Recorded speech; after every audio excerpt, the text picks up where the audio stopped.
Ladies and gentlemen, welcome to The Scope.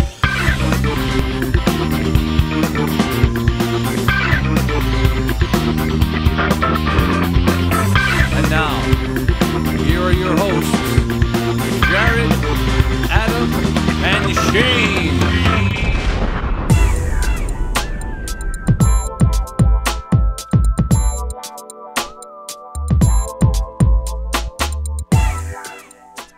Hey, Scope fans. Episode 159, Attacking Your Ears, Attacking Your Eyes. It's a very aggressive episode of The Scope. We opened the last episode talking about how we're infiltrating our listeners. There's a lot of infiltration going on. Hey, thanks for not attacking genitals like you were infiltrating genitals last time. What's the progress on our smell-o-vision? How's the development of that going? Not so good, sir. Not so good. Not so good. Are we waiting for some sort of partner implementation? We're waiting on the snozberries. So we're starting to figure out Got it. the actual smell, like getting it working. Yeah. But the only smell that we can kick out Right. is 3-day-old Taco Bell. Really? You That's think that's the defining odor of our show? I'm just saying that's what it's coming up as. All right.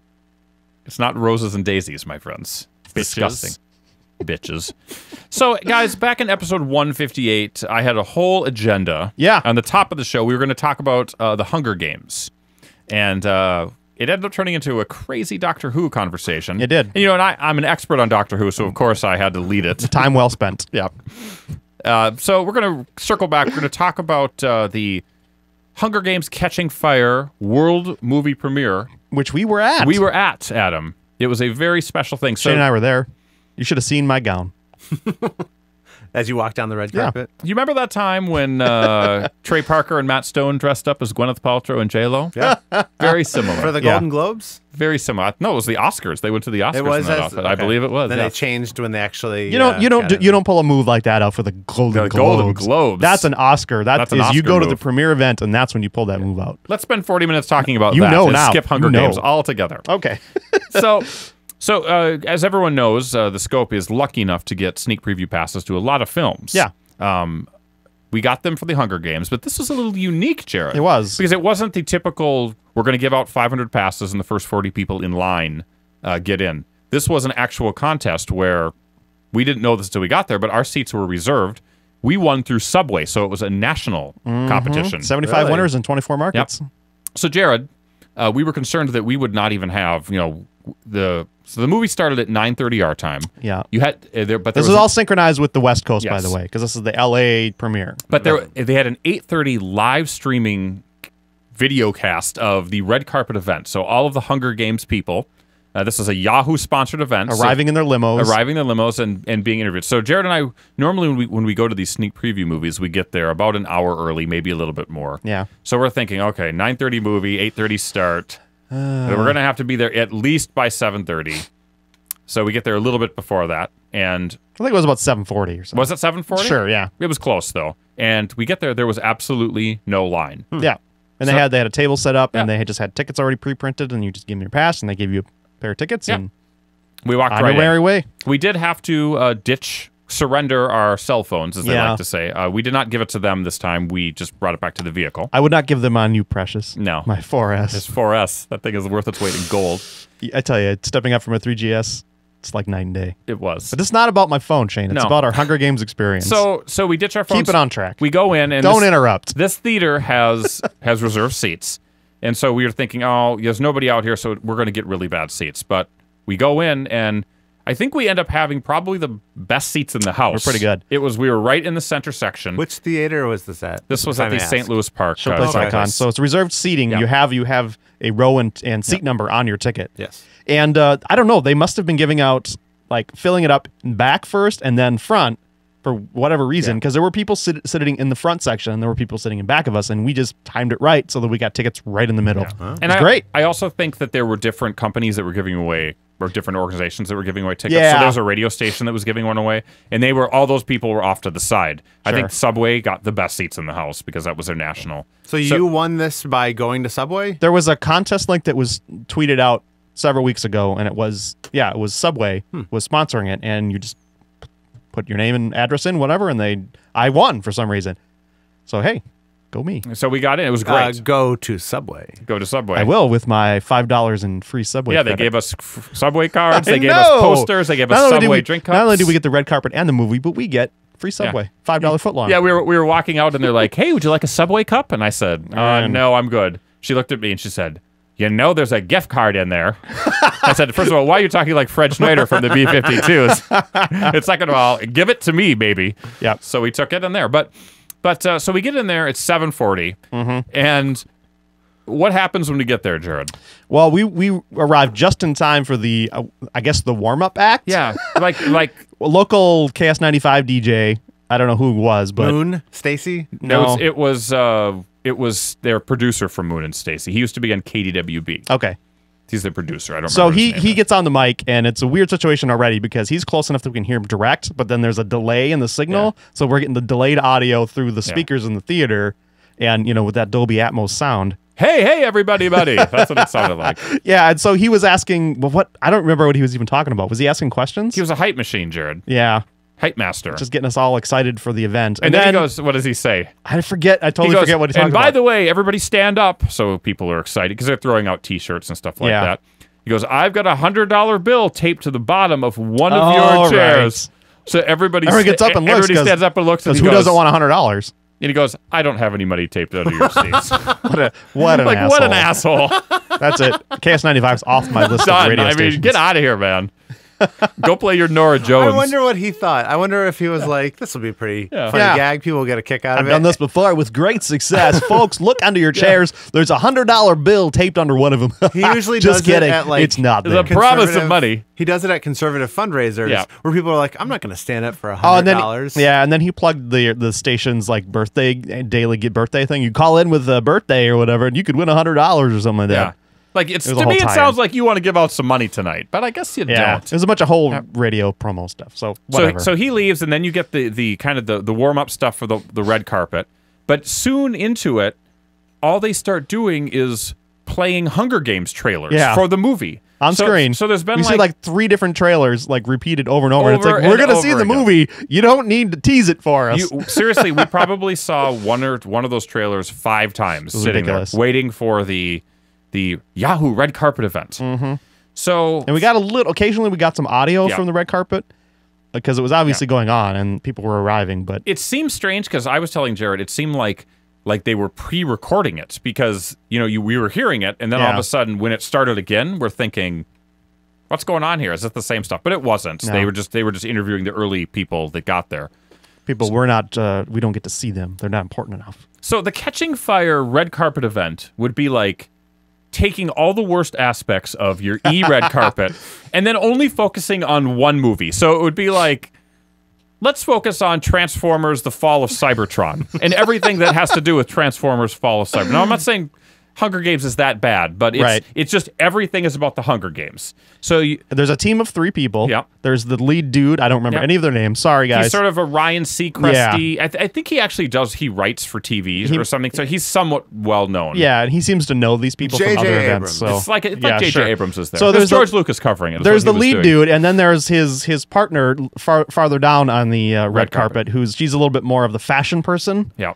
And she's talking about the fashion. And then there's the third person who's the social media person. And they have this touch screen monitor that she's at. And they're bringing in tweets, and you had to use a special hashtag to tweet, even though they took our phones and we couldn't tweet. Yeah. I would no doubt they did that around the country. But And she's trying to scroll on it, and it's not going. So she's Yeah. eventually like full palming it. Boom, boom. Oh, and she's like, "Oh, we have got some great tweets coming in." And then they had the Yeah. selfie cam. Yeah, we'll get to that in a second. Okay. A tweet would be like, from Ball Liquor 64 says, I can't wait for Jennifer to be there. I'm going to die if she doesn't get there. Yeah. I mean, this is Oh my God, Peter's here. this is Twitter for you. I hope he dances for us. So the guy that's hosting this, Don't you guys remember being 16-year-old girls? I don't remember. No. Yeah, it was. I don't remember ever having such celebrity worship to the point where I would say I was dying if I saw someone. I think there's a little bit too much hyperbole in today's Maybe youth. girls did that. I certainly didn't. do Yeah, that. I guess. But so you've got this main. I mean, guy. the Beatles straight up murdered crowds of women. Yeah, they did. They murdered him. So you've got this guy who's hosting the main broadcast, Mm-hmm. and I am going to say that I think that doing a telecast like that has to be an extremely hard job because there's no cutaway. There was one cutaway in this no entire run commercials. where they took a break and ran the trailer again. Yep. But there was no commercials. It was you just have to keep the ball in the air and talk and talk and talk and talk no matter what. Yeah, and I think it's clear that he's been following these guys around to the worldwide releases to this, so he's somewhat familiar with them. But it's such inane conversation. There's nothing of depth to it. He would complain over and over again about, oh well, just news that Jennifer Lawrence's haircut made the front page news, but then he would ask every single person about it. And he would get to a point where he didn't have anything to say, and then he would kick it over to the fashion girl, and she'd just be like, "There's nobody here, nobody here down by me. Back to you." And he's just like, what? He did. The only really good question he tended to ask again and again was sort of like, "What's one scene in this movie that you're most looking forward to people seeing?" I'm like, okay, that's a legitimate film-based question, and people generally had good answers to that. No, he'd be like, Stanley Tucci, you have been in... Tooch, as he called him. You've been in Oscar-nominated films. You've had a great career on Broadway. You've discovered in television. But tell me, what is it like working with Jennifer Lawrence? Is she really down to earth, and how does she change the game for you? Yeah, everything was Hunger Games. Everything was about framed through the lens of how your relationship to Jennifer Lawrence. How giving is she out there? Is she really a real person? It's like, I'm Stanley fucking Tucci. I mean, I can act circles around anybody up there. Right. Donald Sutherland. You have been in the business for 40 years. You have a famous son who's followed in your footsteps. But what do you think about the fashions that Jennifer Lawrence wore in the Hunger Games? How did that affect you personally? If he could pull that back to the Korean War somehow, then I would applaud him. And he actually, Donald Sutherland was actually doing a little bit of submersive stuff about, how President Snow and, commercialism and stuff like that, and how kids nowadays are sort of like that, like they like that control. So it was kind of interesting. Yeah. He has a better grasp of the thematic elements of the film, so...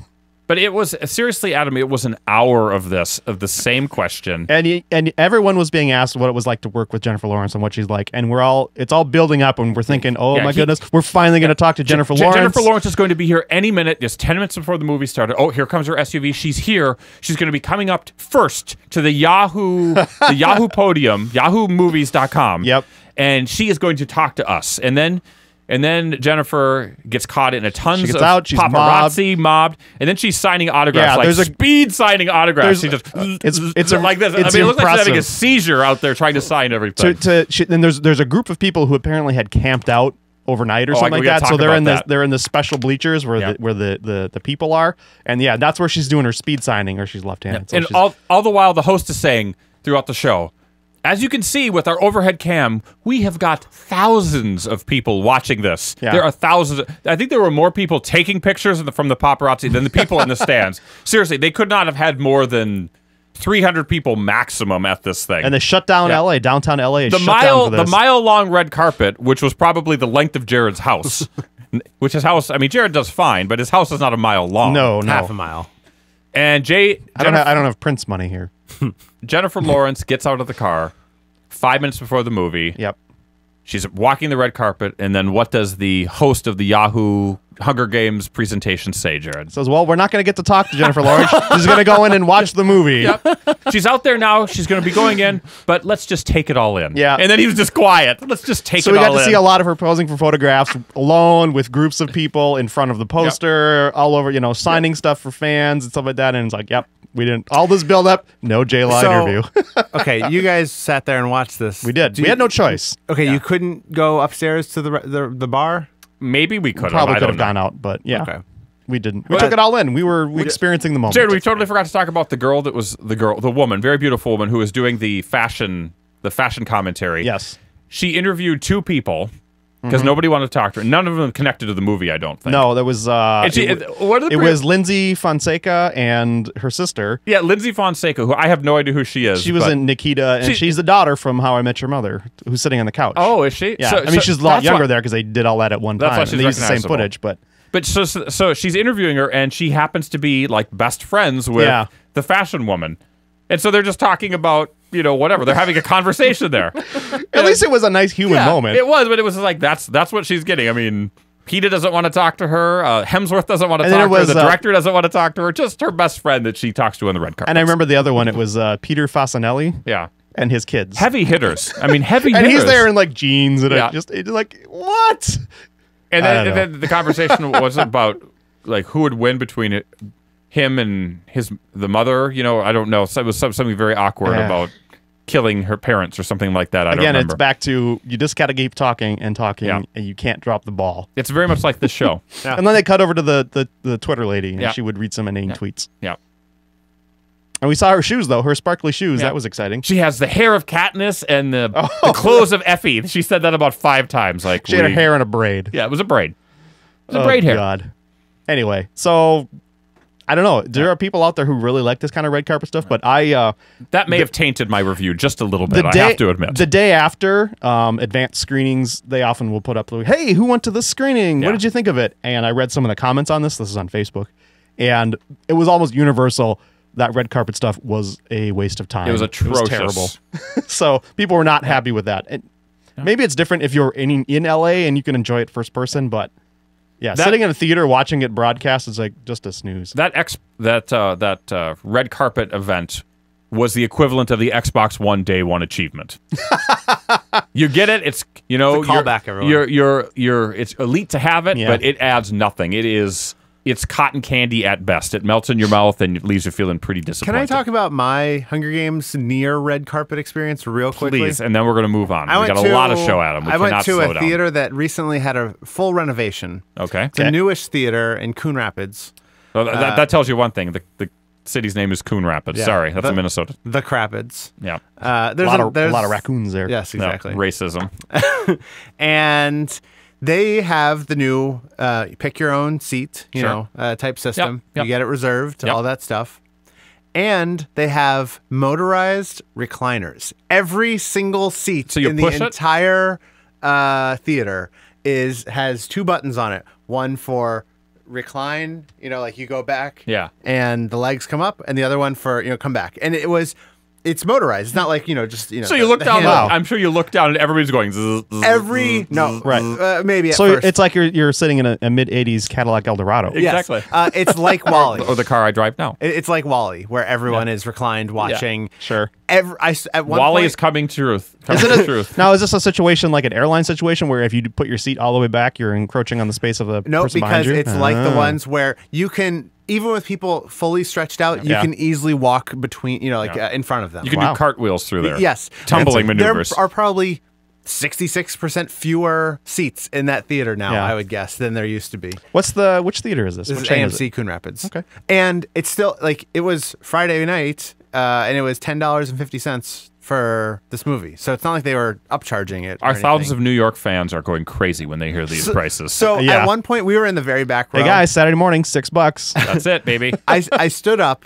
No one talks. Because no one could see, because Yeah. we were all the way in the back row, and I looked down. 100%, because it was full, Yeah. 100% of the seats were fully reclined. And they probably got popcorn and filthy grease all over their body. Who gives a fuck Yeah. at that point? It's dark. I don't care what I look like. Yeah, they're going to recline back. It wasn't, even People though... are choking to death in their popcorn kernels. They got a Twizzler stuck in there. It's Oh, disgusting. and every seat is a love seat. So it's a 2-person seat with an arm that comes down. Oh. So you can lift up the So arm. if you're a big boy, you could fill up both seats. You could buy 2, I guess, if you really want to. If you want to frame yourself in with a couple of buckets of popcorn, Yeah. just to shim it up. Yep. And you get a little popcorn grease and you just pop right out at the end. Yeah. Just Perfect scenario. If they are not going to raise the prices on these types of theaters, I am all for it. It was a great experience. I love it. Wow. And Adam, I like it. Adam have can to gain go- 80 more pounds and still be comfortable. So he knows what his upper threshold is. Did you get a complimentary month of Sirius XM satellite radio? No, I didn't know Okay. that was a thing. Just stretching the car metaphor. Carry on. I was like, where's he going on this one? I do Nowhere. not know. Obviously nowhere. So did you see the Hunger Games then? Yes. Did you this like was- it? I liked it a lot. Okay. Yeah. Better or worse than the first? I liked it more, but I also, with the first one, I read the book 2 Sure. days before I saw Okay. the first movie, so I think I was burnt out on Hunger Games Sure. happening at that point. This one, I didn't. All Mandy, she read all of them. Mm-hmm. All she told me as she was reading it, and I think she was halfway through, she was like, this one seems to focus more on the relationship. So I thought going into the movie, there wasn't. I guess I'm going to spoil it here, but we're No, 2 weeks right? on from Yeah. release. Who cares? And the book's So- been out since yeah. 2009. I didn't think so- that there away. was a Hunger Games in the Yeah. second book. I thought it was all about the other stuff. Sure. And we're half. It's a long movie. We're halfway is, through the movie. Yeah. And then I'm like, wait, this is really going to happen? And sure enough, there's a There it Hunger is. Games. Yep. But I liked it more. It has the same Harry Potter syndrome of, oh, you're misunderstood, the special person, and you can't just have a conversation with the person that would have cleared up, half an hour worth of anxiety. And as far as I understand it, that's like the entire next movie, because the first half of the third book is like that too. I have to tell all of our listeners, if you haven't listened to Jared and my review of the Hunger Games, it's worth going back to, because it's probably it's our first real Siskel and Ebert moment where we are really going at each other. Yeah, we were. I mean, it was late. This is after 6 hours of sitting in a theater practically. So we were really tired and punchy. I liked it. I hope we do that more often. I mean, I think we have to have opinions. I think it was interesting though. You look at the likes and dislikes on YouTube, and They we hate got me. We got 4 dislikes right away. Like, Boom, boom, whoa. and we still gave the movie a good review. Yeah. Going back to it, I do have to say that they're splitting the third movie into 2 films. They could have done that with this movie.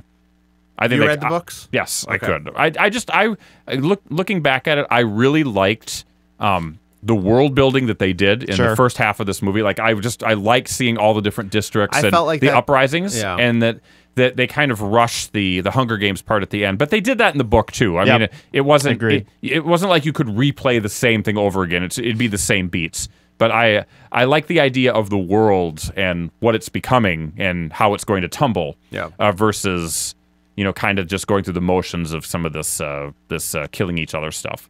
But yeah, I mean, I think I probably was a little harsh on it looking back at it.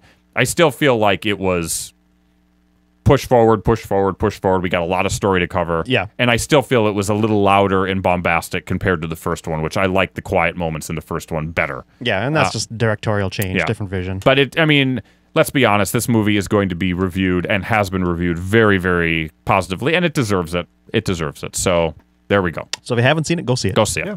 So there we go. Hunger Games is behind us. The Nerd Roundtable is in front of us, as is coming soon. So let's take a quick break and come back with more Scope right after these messages.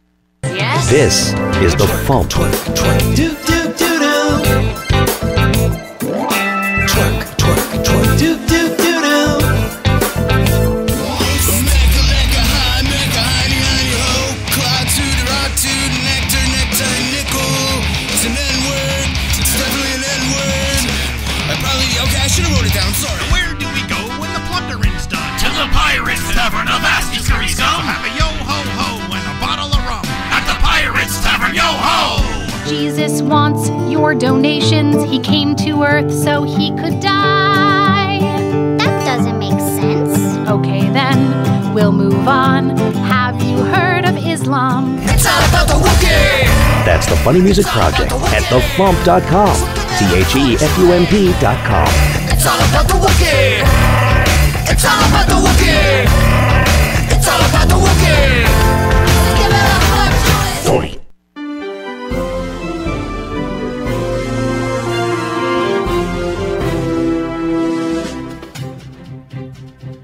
Hey, Scopers, we are back after a little break. Today we bring you another edition of our World Famous Nerd Roundtable, TM. TMR, registered. As we borrow music from Face the Nation or something. Is I that don't what it's remember. from? It's not an Apple thing, Jared?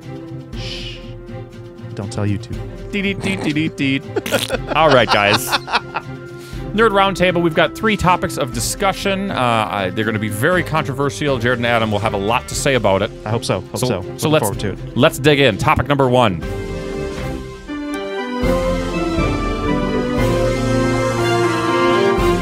Waiting for it to end and go. Recently, Sony Pictures co-chair Amy Pascal hinted to investors that they were planning on expanding the Spider-Man movie universe into something more akin to what Marvel is doing with the Avengers and Fox is doing with the X-Men / Fantastic Four universes. My question to you losers is this. Losers. Is this a good idea?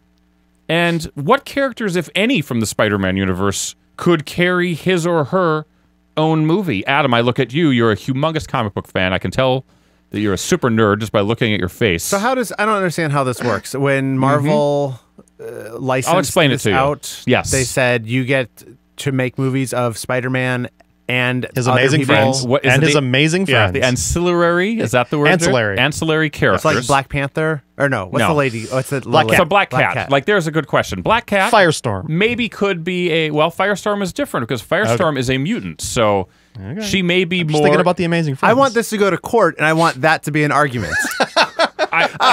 No, Objection, Firestorm Your Honor. doesn't- Firestorm is a mutant. So I'm going to tell you, this is sort of how I interpreted some of the interviews I've read with the people at Marvel, is that when they sold the rights to these characters off to Fox, or they sold them off to Sony, there was a very specific list of characters that they were allowed to use.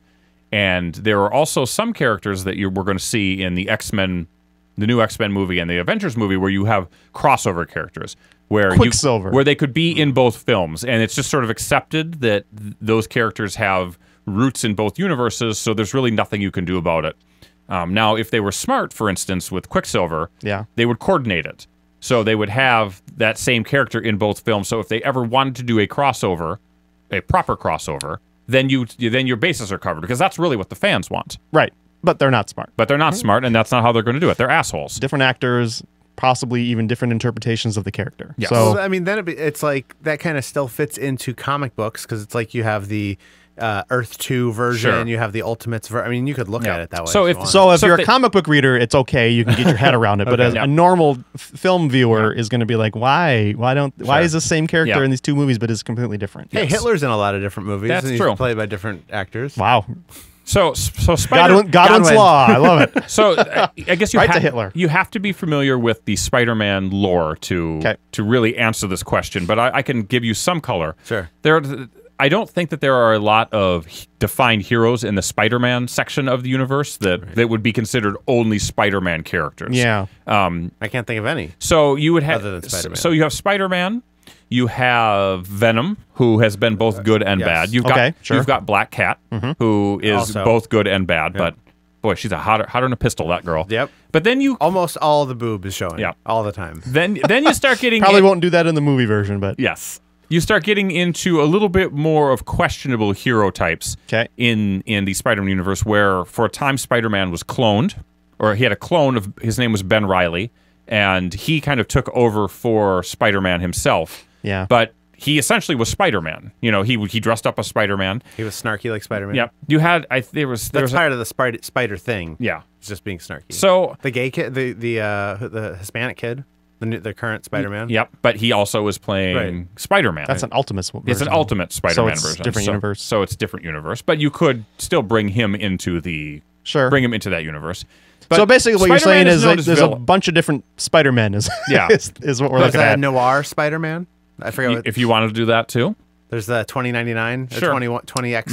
There's a robot Spider-Man. I don't know. I know that he wore he's wore a robotic Is Spider-Man type costume. Is there an Arctic action Spider-Man? We've seen action figures of Your it, so point yes. though is that there are no. There's not other than Spider-Man. There's no other. He has a far more robust cast of villains. Yeah. Right. That are uniquely Spider-Man. And actually, that was one of the rumors I've read that this Spider-Man movie, the new one coming, will be leading up to a Sinister Six. Okay. Which I'm fine with. Movie, perhaps. But I think you've exposed the fundamental flaw in trying to build an expanded universe of movies, is that you don't have a lot of heroes besides Spider-Man Yep. that you can use. Yes.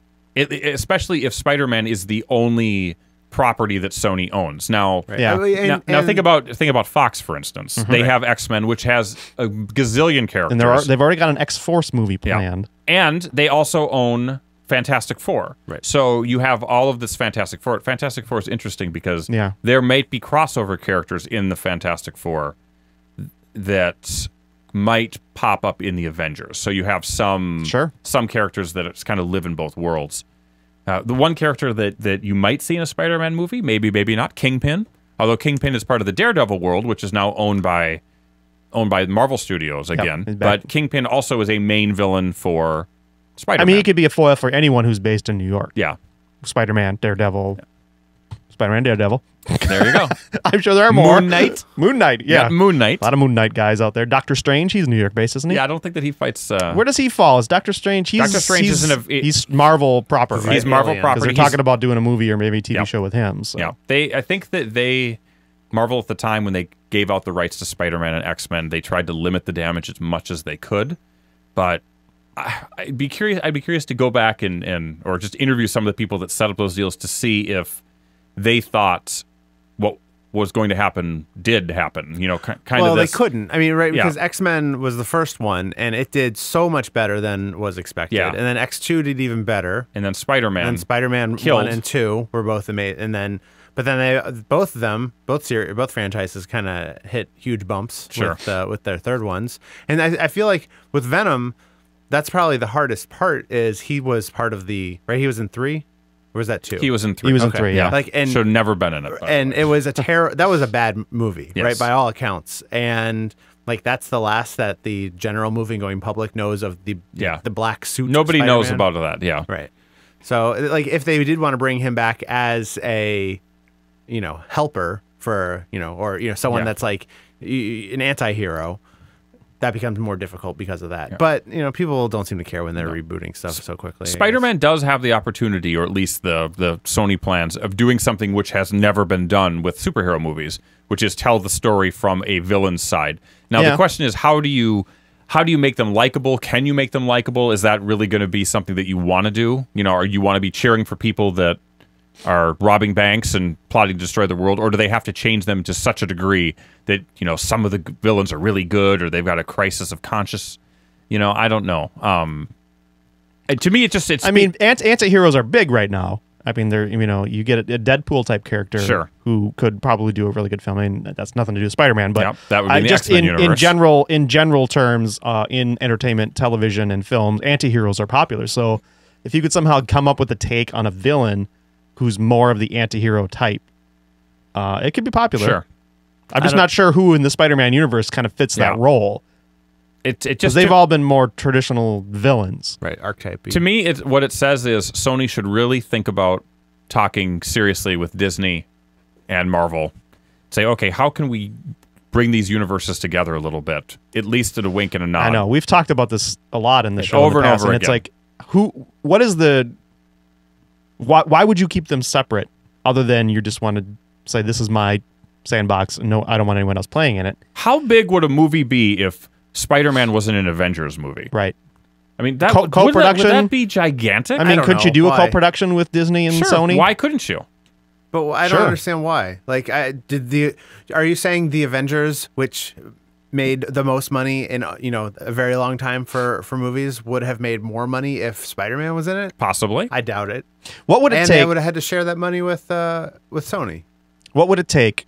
Because we know that they have these deals, and Sony can continue to hold on to the rights to these characters as long as they keep making films or TV shows or whatever with them. Is it 5 years or something what like that? Would it take to Disney to go and just buy those rights back? I mean, it has to be possible. It can't be impossible. Yeah. I would say it would have to be billions. It would be a lot of money. It would be a lot of money. And even then you have to ask the question, is it worth it to them? Yeah. I mean, I don't see that, I don't think the Avengers over time would make billions more, whatever it would cost, by having Spider-Man or Spider-Man villains. It would be more like, just like we would love to have all our characters together, but honestly, from a business standpoint, it doesn't make sense to spend the money it would take to nullify those existing deals and bring them back into house. Well, or you could do something where they do a 2-picture deal.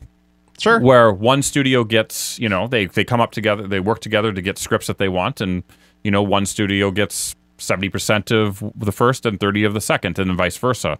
Something where, they talk about doing service to the fans. Maybe that's a way of doing it where they take care of that problem and then also get a little cash. I mean, I don't know that they really, just because they talk about it's lip service. It's lip service, I'm sure, but I think it's interesting. It's an interesting concept. That seems like way too much money to risk, and then you're leaving, some decision making to a different company. Well, we love a corporate shill. Yeah. Yep. Corporate shill right there. Mm-hmm. Well, so we didn't really answer the original question. What was the original question? Is it something that could actually work? No. I think you answered it. Yeah, I don't know. Yeah, I just think that more Spider-Man films with extra characters is fine, but I don't I don't know, maybe Black Cat. That's about the only one I can think of. Yeah, that's it. Because of those titties. Did we want to talk about the X-Men then too, or are we done with this question? Let's move on. Okay. Question 2, guys. Black Friday has come and gone, with most stores opening on Thanksgiving and earlier than ever. Jared, what's driving this trend? Is it good for America? And would you personally boycott stores that don't let its employees have Thanksgiving off to spend time with family? And we'll also let Adam answer that question. I'm not 100% sure what's driving it other than trying to... I mean, part of it this year is the shortened season between Thanksgiving and Christmas. But you can guarantee this will happen again next year. Sure. Unless there's such backlash. But people are going to shop. There won't be. Yeah. But honestly, Yeah, is an extra 12 hours the difference that going to be the difference maker? I don't think so. So what is driving it for them to open on Thanksgiving, other than everyone wants to be open before the other guy? That is the issue, is that if people are spending a fixed amount of money, and Best Buy isn't open at 6, but Walmart is, people will go to Walmart and buy more things that they could buy at Best Buy because they're out there. They're all taking from the same pie. That's what I think. How many people are like, look, I'm only going to go shopping once this year, and I have to do it at the earliest moment possible that is not before Thanksgiving, but is also after Thanksgiving. It has to be after Thanksgiving, after I've eaten, because I need that fuel to power my shopping experience. But I also want to get home in time to put the kids to bed. So I'm going to go to whichever store is open the earliest and spend all of my money, all $150 I have to spend. I don't know. Oh, you've really got he's got quite a scenario planned out, the doesn't he? psychology behind it is weird. It's because it's like, I think you go to the place, because who doesn't know how to shop ahead and figure out who's got the deals? I mean, at the very least, you're going to get the ads in the newspaper if you get a newspaper. Sure. Otherwise, all the ads are out there online, and only an idiot wouldn't be able to find them if they wanted to find them. So you know what the deals are. Why does, if Walmart is open at 6 and Target is at 8, why does that make such a big difference? It's something that befuddles me. Obviously, there are marketing teams that have figured out that being open at this time and being able to advertise that you're open earlier makes a big difference. Who knows? But yeah, I work in the business world. You guys know that. And sometimes you're a businessman. I'm a businessman. Sometimes businesses make decisions based on legitimate research. Yeah. Like they've really done their homework. And sometimes, and probably more often than we like to admit, they make business decisions on assumptions of what a small group of people might think. And I don't know what the case is on this one. Let me run a scenario. Please, run one. You're the CEO of a company. Okay? Yes, I am. One of your competitors is saying they're going to open at 6 o'clock on Thursday, p.m. You say... You're transcribing it. Factoring it out. You say, you know what? No. My employees, they deserve the whole day off. We're not opening until 6 a.m. Friday, which is also still terrible.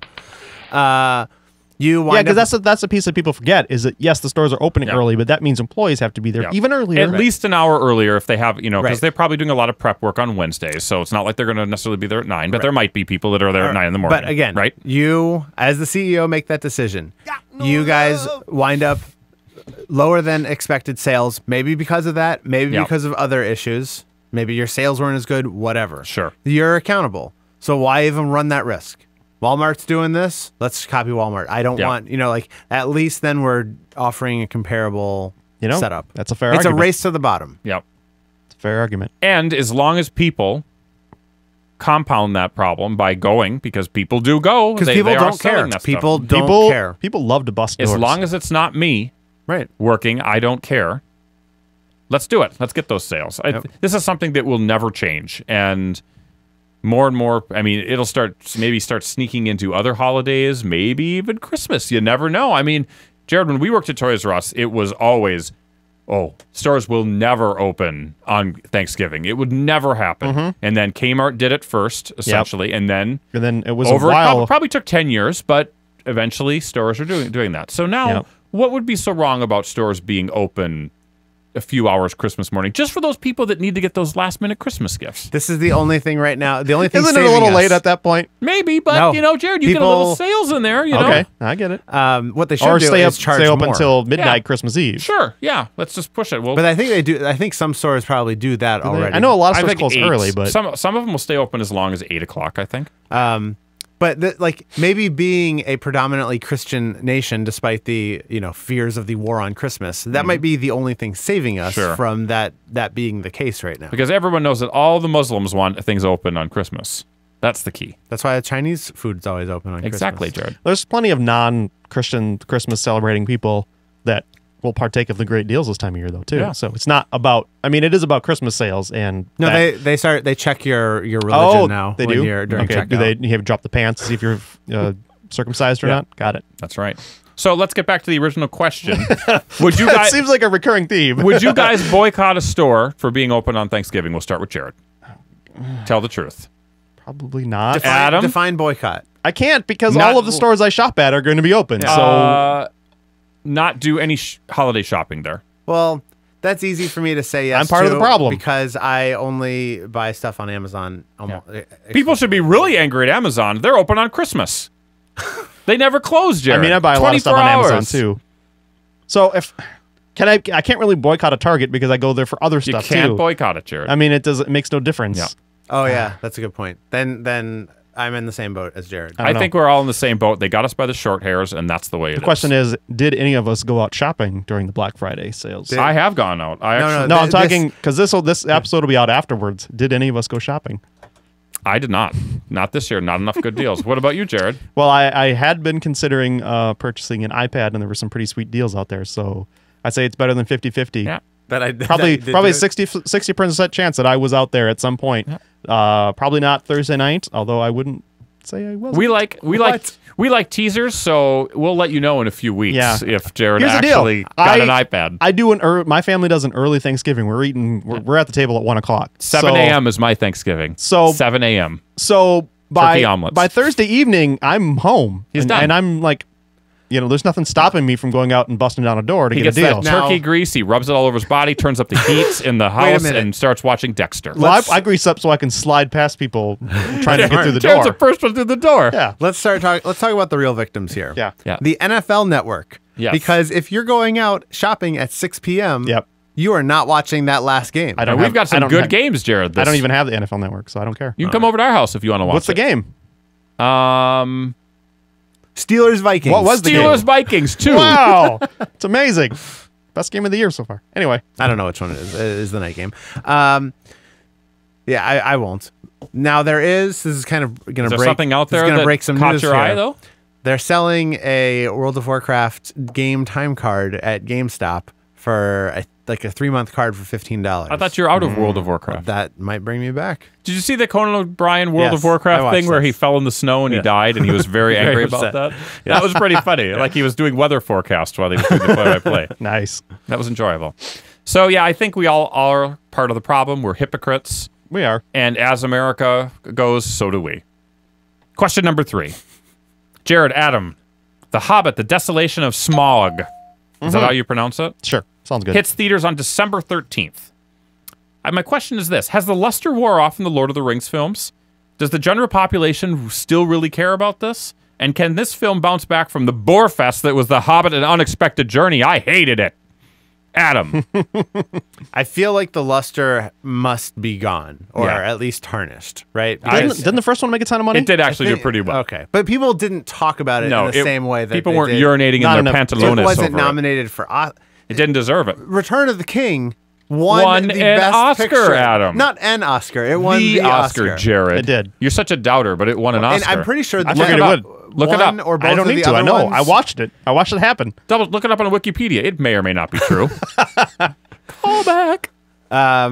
So I feel like there's some lostness there. Sure. Are you talking about this? No. Are you and Mandy sitting around the couch talking about I this? didn't like the Lord of the Rings movies as much as most people did. I thought they were fine. I thought the third one was really good. I thought the second one was a bit ponderous, but visually impressive. And the first one set it up. And I thought The Hobbit, Jared, was a bore fest. You heard my commentary.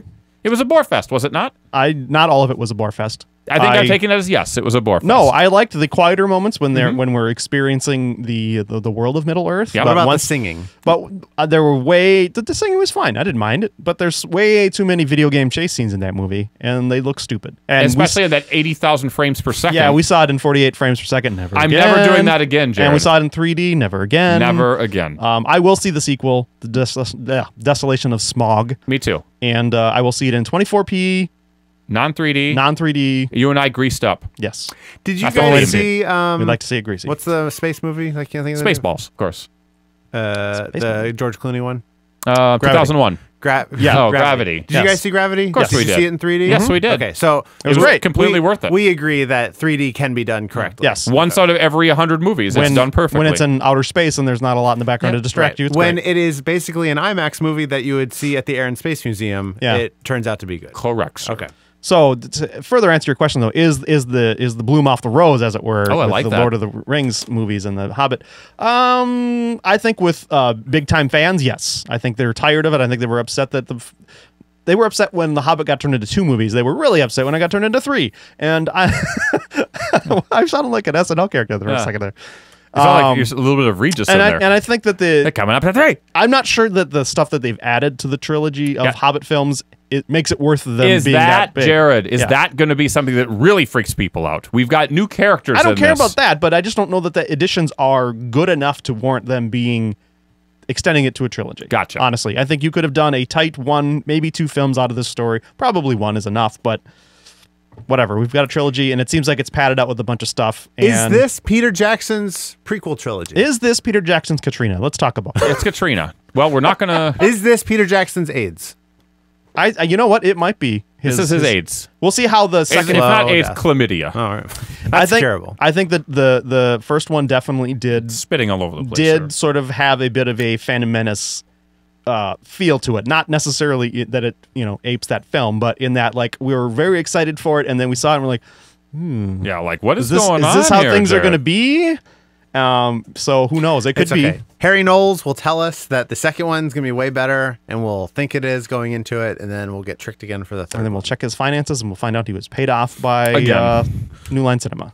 Always paid off. Yeah, I think that is a very apropos comparison. Thank you. But at least with George Lucas, it took him 30 years or whatever to make. And Peter Jackson turned this. True. He had his Phantom Menace in 10. Peter Jackson ran out of money really quick. It took George Lucas 30 it's years. a slow I guess. burn with him. Yep. But Lucas only re-released the movies 19 times in those 30 years. That's how he did it. Yeah. Well, very interesting. Well, we will have to see how the general population takes to this film. And Will you be seeing it, Adam? Sure. Okay. he didn't like it, but he'll see it. I'm just asking. I mean, I should. These movies should be right up my alley. I like nerdy shit. I like battles. Warcraft, you love that. Yeah. Hey, you guys The know who's pointy ears? directing the World of Warcraft movie? Don't you? What's his name? That David directed Lee Roth. Moon. Moon Unit Zappa.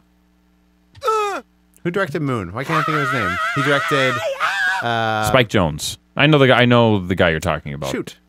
You got a phone right there. Look it up. Yeah, it's gonna. We're gonna Ask move on by Siri who directed the movie Moon.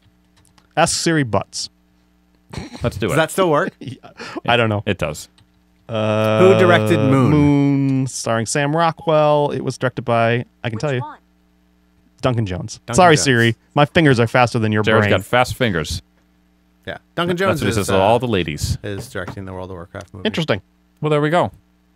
Guess what, guys? That's all I have for Nerd Roundtable. It's good. That was a heated discussion. That was heated, guys. Stick around. We've got more scope, don't we? We do. When? Right now. Okay. coming soon. We're not there yet. Okay. We got a long outro. There's more of the scope dead ahead.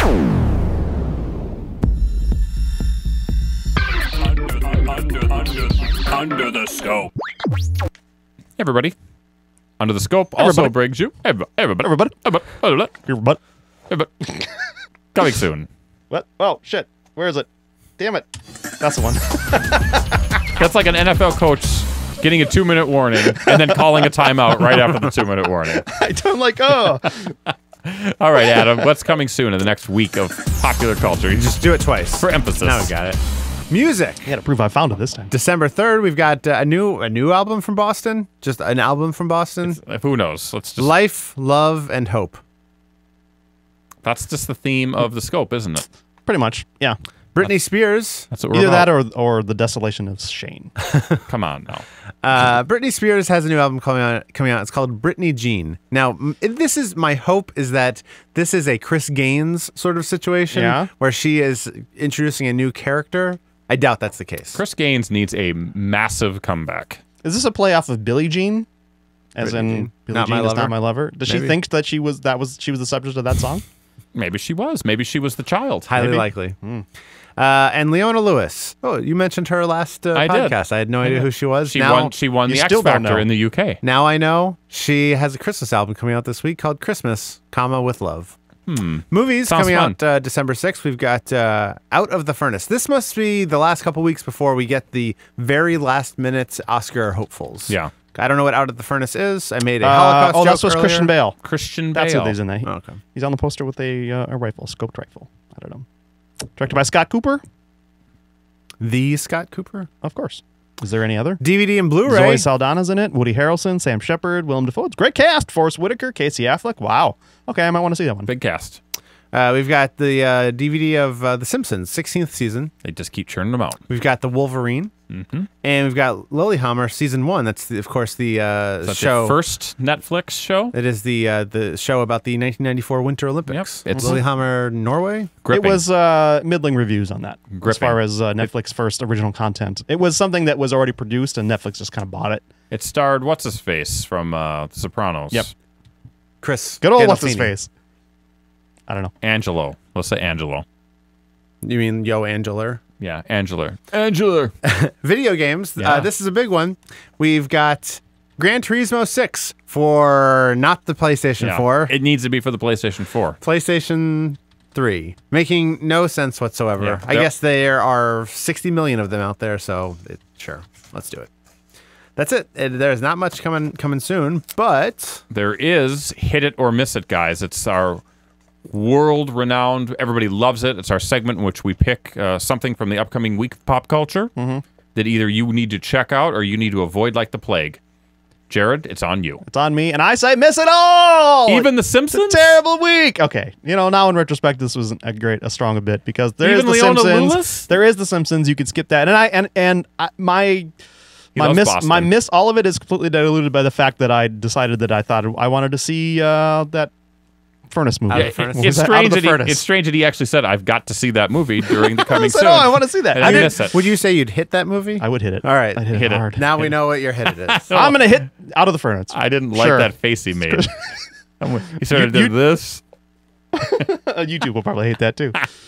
That would be All me right. giving you negative feedback. We need a sounder for that. Hit it or miss it. Say Yeah, that just every like, week. Huh. Wait, I got something. Do it. Where is it? I'm waiting. I don't know which one to play. Just Peanut do butter it. jelly. All right. All right, enough goofball. There you go. That one plays real well on YouTube. I know. So let's wrap up coming soon and move on. Under the scope. Why do you not play? There we are. Jared, we've got comments. I'm hoping we have comments We for do have this comments. terrific, not for this episode, but for previous episodes of The Scope. Enlighten us. This was it's just sort of a general comment on events of the past few shows, and it is a voicemail from our friend, the great Luke Ski, who also does a podcast over at badrapport.com, and he's got a lot to say. We're gonna play him right here. I call it the bad report. Hey, awesome dudes. This is Luke Ski. I thought I had left a comment on the episode regarding the things that we didn't like in our youth and then grew to like later. So here's what I had meant to say back then. I really didn't like the Beastie Boys album Paul's Boutique when it first came out. When it came out in '89, and it was, I had heard "Hey Ladies," and it was like, oh, they did this kind of wacky '70s thing with that track. That's kind of novel.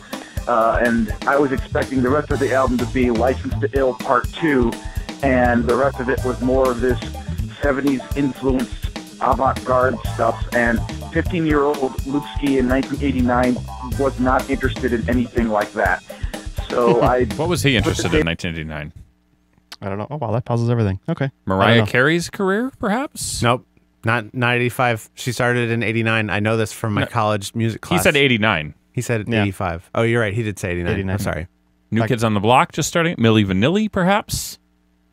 Blame It on the Rain, Luke. Maybe he'll say.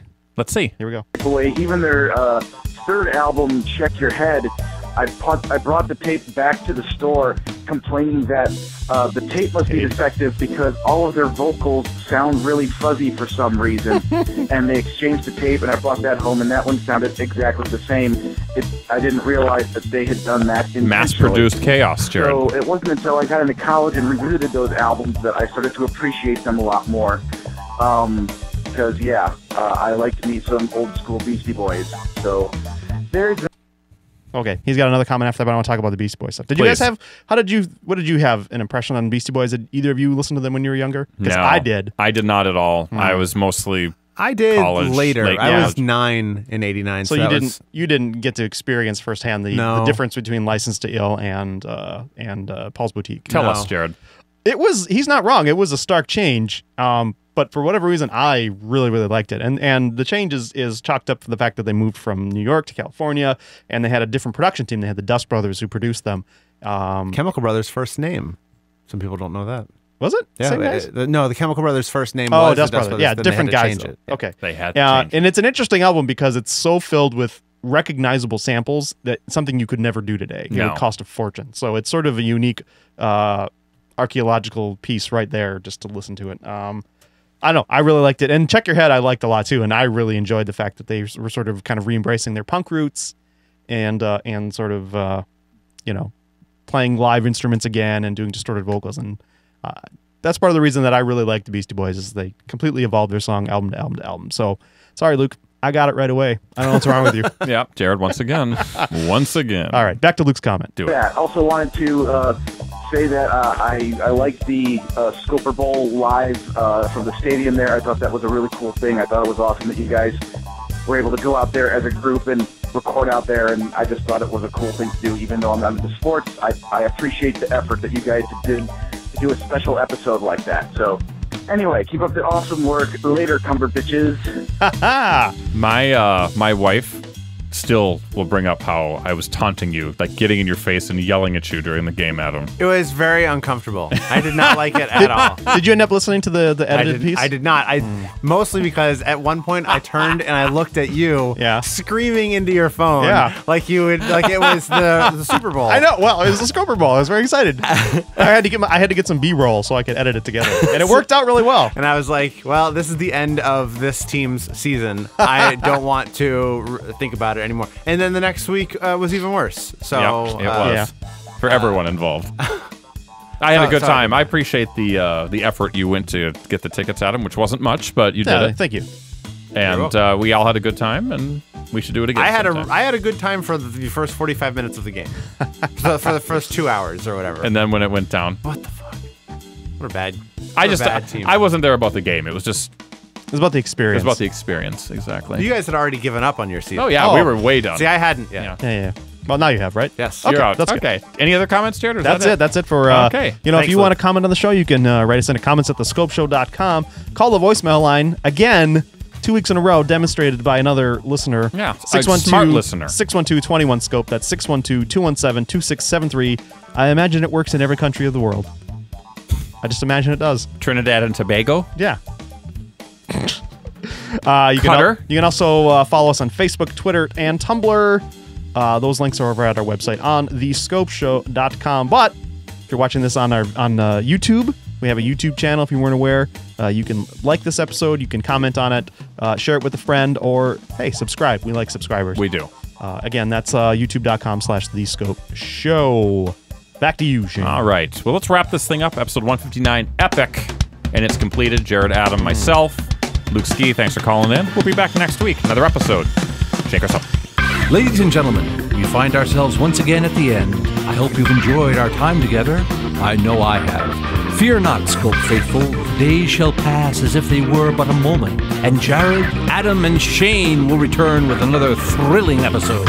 Until then, Send your comments to comments@thescopeshow.com or leave a voicemail message by dialing 612-21-SCOPE. That's 612-217-2673. Thanks for listening, faithful fans. This is Tony Partington saying, Buenas tardes. Tune in next time to another terrific edition of The Scope.